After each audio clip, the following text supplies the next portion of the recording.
Usap nating libang cinta, lono na hong lumsaka, kadambing sik tuy vot hong piahi,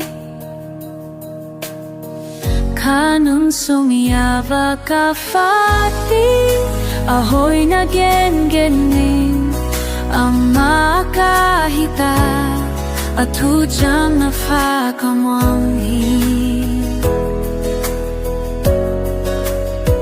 Tahat na lilaw po na kay nong guwan, tuman lampia kay nong ka, huawam yal tupisong nagona, nong ompia kay kalaw kay hi, kanun sumyaba ka fati, ahoy na gen-gening ang makahita, at hudyang nafakamwanghi. Kalusap hang nilkahe dimlet, kay nong tom titaong tunga, namoltong lena chang kutin,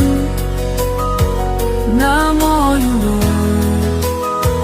kay malung wanalung nop nahi, kanun sumyaba ka fati, ahoy na gen-gening ang makahita, at hudyang nafakamwanghi.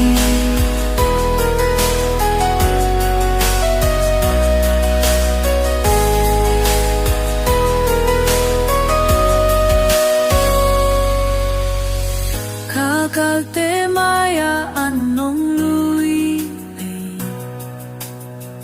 tupitakin nong lamsanghi, nagam kong tung mateng yava, nahepi na tao hong tuang denin, kanun sumyava ka fati, ahoy na gen-gening ang makahita, at hudyang nafakamwanghi.